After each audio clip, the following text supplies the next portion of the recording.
Esse tema é legal de fazer, porque a gente acha que, né, não é sério ou que tem só alguns casos, mas é seríssimo.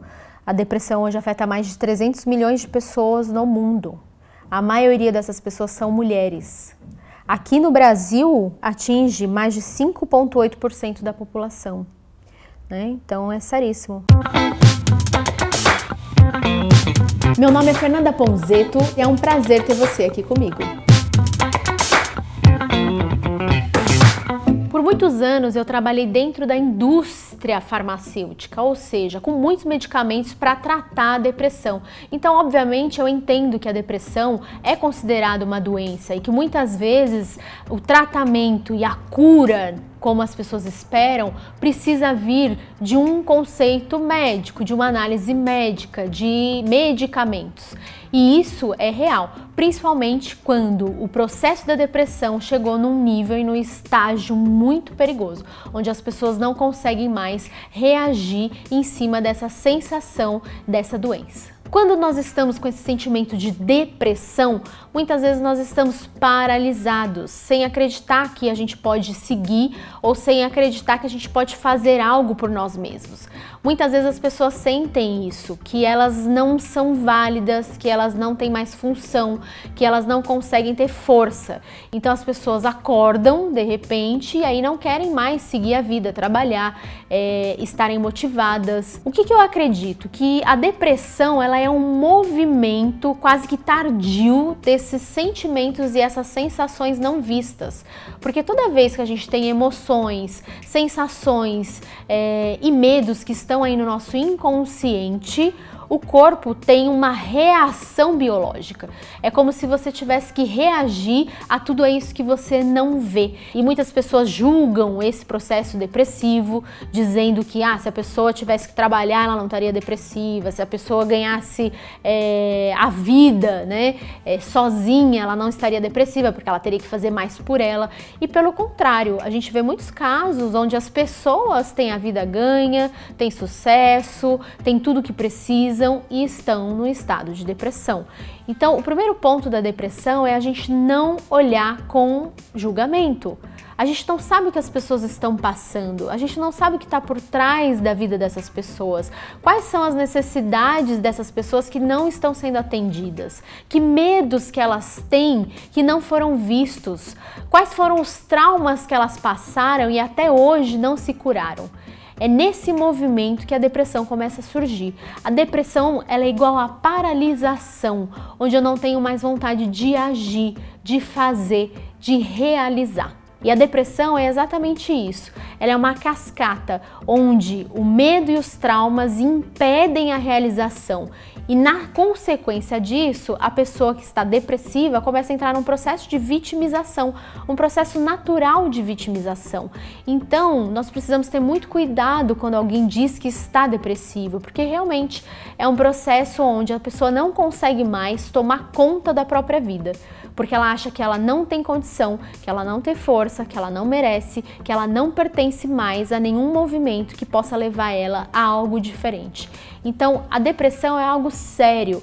As pessoas estão nesse movimento de depressão provavelmente por algum sistema de medo ou de trauma, e isso precisa ser visto. E muitas pessoas se confundem achando que uma pessoa depressiva ela só está triste. E a gente também tem um processo onde depressão também vem das pessoas que estão sempre em conflitos, brigando com tudo, achando ruim de tudo. E aí a gente vai caminhando quase que para um perfil de bipolaridade, onde as pessoas estão tristes e estão em conflito, quase que exacerbando uma alegria ou uma ansiedade, mas sempre em conflito. Essa alegria nunca é satisfatória e o conflito sempre existe em tudo que essas pessoas veem. Então também é um movimento depressivo. Por isso que a gente diz que a depressão é algo tão sério, porque muitas vezes a gente não identifica ela na nossa vida. Eu, em vários momentos, achei que eu só estava, triste. Quando eu fui perceber, eu estava no movimento, quase que entrando no processo profundo de depressão. Então, num certo momento da minha vida, eu comecei a paralisar, achando que eu era incapaz de seguir ou fazer aquilo que eu imaginava. Então, é importante você olhar aí, como é que tá a sua vida? Você anda parando para pensar em você? O que você tem feito para suportar esses movimentos onde você não tem ânimo, coragem e sensação de merecimento para seguir o que você precisa. Na constelação, você consegue se dissociar dos problemas. O que seria isso? Ver a depressão de fora.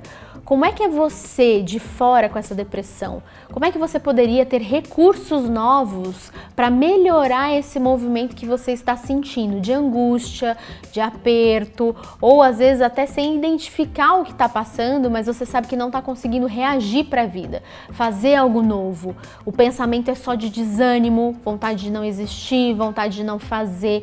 E é esse movimento que a constelação faz. Ela identifica onde é que você está aí tendo esse desânimo, essa dificuldade, e ela te dá recursos para que você possa garantir um retorno de consciência da sua atitude, um retorno e consciência do seu poder como pessoa. Então, se você está se sentindo depressivo ou com sinais de depressão, ou conhece alguém aí que esteja nesse movimento, comece a repensar o que será que efetivamente causou esse movimento em você? Que tipo de medo ou trauma você tem pensado ou passado a ponto de gerar essa consequência, a consequência do desânimo, da falta de ação, da falta de vontade de seguir a sua vida? Comece a se observar. Essa é a pergunta que você tem que fazer. Muitas pessoas, inclusive, quando estão nesse momento depressivo, não sabem fazer as perguntas certas. E isso é importante. Às vezes, só a sensação de estar desencaixado, por exemplo, de uma sociedade, de um grupo, de uma turma, de alguns amigos, só essa sensação de desencaixe faz com que a gente tenha medos ou que gere algum tipo de trauma a ponto de gerar uma consequência depressiva. A depressão é esse estado onde eu não tenho capacidade nem vontade de fazer por mim. Então, comece a se observar, comece a olhar. O que tem motivado você a seguir a sua vida? E o que tem desmotivado você? Quais são as crenças que estão aí dentro que fazem com que você acredite que você não é capaz, que você não tem vontade, que você não pode realizar aquilo que é seu direito de realizar?